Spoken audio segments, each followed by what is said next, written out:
ஆவியின் கனியோ நற்குணம். நாம் அனைவரும் ஆலயத்திலும் வீட்டிலும் பாடும் பாடல்கள் கர்த்தர் நல்லவர் என்று சொல்லும் அர்த்தம் கொள்ளும் பாடல்களையே. நம் கர்த்தர் அத்தனை நல்லவர். அவரை 1000 முறை அப்பா நீர் நல்லவர் நல்லவர் என்று சொல்லிக்கொண்டே இருந்தாலும் திகட்டாது. அவர் அத்தனை நல்லவர்.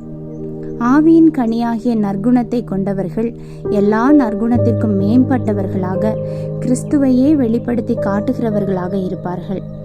முட்செடிகளில் திராட்சை பழங்களையும் முட்பூண்டுகளில் அத்தி பழங்களையும் பறிக்கிறார்களா? அப்படியே நல்ல மரமெல்லாம் நல்ல கனிகளை கொடுக்கும், கெட்ட மரமோ கெட்ட கனிகளை கொடுக்கும்.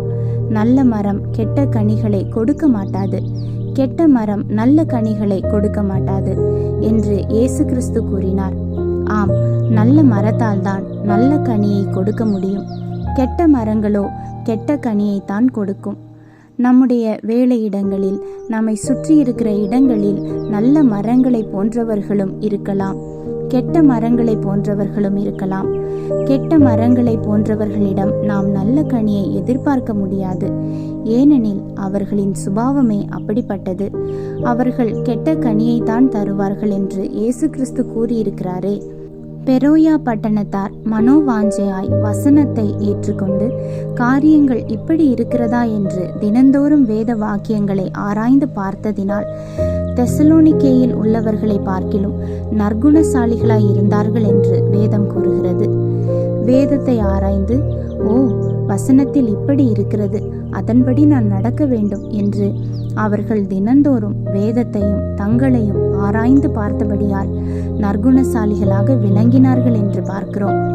தினமும் வேதத்தை வாசித்து அதன்படி நம்மை மாற்றிக்கொள்வோமானால் நாமும் நற்குணசாலிகளாக விளங்குவோம் என்பதில் சந்தேகமே இல்லை. நமக்கு தீமை செய்கிறவர்களுக்கு நாம் நன்மை செய்வதன் மூலம், கைமாறு கருதாமல் மற்றவர்களுக்கு உதவிகள் செய்வதன் மூலம், தீமைக்கு தீமை சரி கட்டாமல் மற்றவர்களோடு நம்முடைய நன்மைகளை பகிர்ந்து கொள்வதன் மூலம், நியாயமாக காரியங்களை செய்வதன் மூலம், மற்றவர்களுக்காக ஜெபிப்பதன் மூலம், நல்ல வார்த்தைகளையே பேசுவதன் மூலம் நம்மிடத்தில் உள்ள ஆவியின் கனியாகிய நற்குணத்தை வெளிப்படுத்த முடியும்.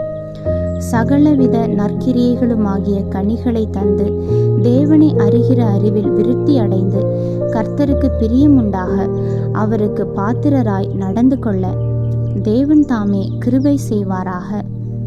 ஆமேன். அல்லேலூயா.